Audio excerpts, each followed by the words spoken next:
Thank y'all for coming. We are running late in the press conference, and that's the media's fault for not being prepared. So appreciate y'all being patient. I want to initially announce that at 8:30 this morning, Jonathan Pentland was arrested for assault and battery 3rd degree in reference to the video that we've all seen. It's a very disturbing video.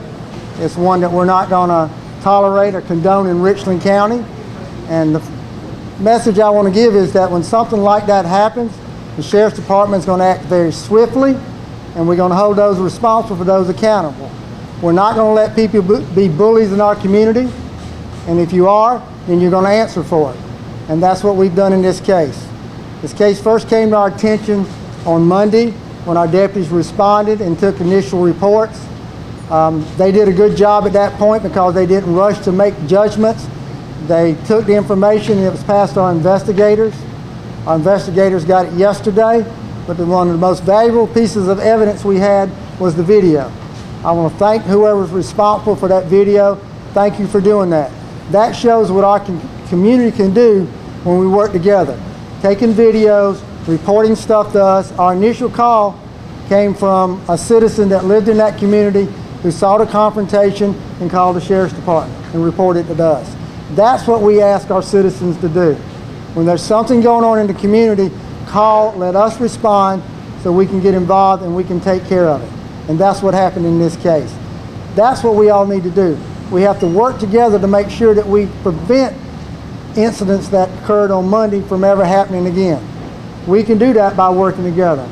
I am not going to identify the young man that was the victim in this case. There's reasons for doing that just don't need to be talked about. He was a victim, and we're addressing him as a victim. And the individual that was arrested, again, he was arrested at 8:30 this morning. He was booked into the Richland County Detention Center.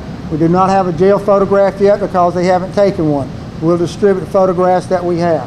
And once the jail photograph is available, we'll release that. I don't know if he's had a bond hearing or not, but he'll appear in front of a bond hearing at the normal time. No special considerations was given whatsoever. Our investigators worked tirelessly on this case. Sergeant McDaniel, who was the lead investigator on this case, got it yesterday when the video was brought to my attention.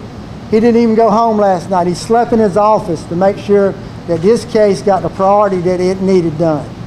Him and investigator Raines worked on this case. They interviewed witnesses, they interviewed suspects, they interviewed the victim, they interviewed the victim's father. They worked on this case to bring it to a conclusion very quickly. This was not something that we needed to be drug out because rumors and untruths were being put out on social media. We needed to get the truth out, and that's what we did. Prior to this press conference, I met with community leaders from elected officials of different organizations so they could hear from me the facts of the case, know what we've done, why we did it, and how we proceeded. That's what I owe this community, is get it to the community leaders first and then have the press conference. That has always been our policy, and that's what we're going to continue to do. By working together like we did at 4 o'clock, we came together as a group, we discussed this, questions were asked, and we talked about a path forward. And that path forward is us working together, knowing that we do have incidents like this in our community that we need to work together to prevent, and when it does happen, it's not going to be tolerated.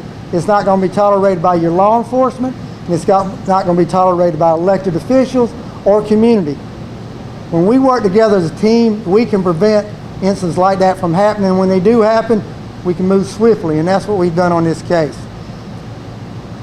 It was terrible. The first time I saw the video, it was terrible. It was unnecessary. It was a bad video. The young man was a victim. The individual that we was arrested was the aggressor, and he's been dealt with accordingly. I've been in contact with Commanding General at Fort Jackson, General Beagles, since the suspect is an active duty soldier. We've discussed it. The military has taken whatever steps that they deem necessary, but we've all came together and we've worked on this case to bring it to the conclusion that we've got. I hope by the community knowing what's happened, that the suspect was arrested, that we're moving forward. I hope the community can step back a little bit now and say, okay, what can we do working together? That's my hope, that's my prayer, and that's the goal, I think, of everybody in this community who cares about this community. If you care about this community, you want us to work together and you want us to move forward. So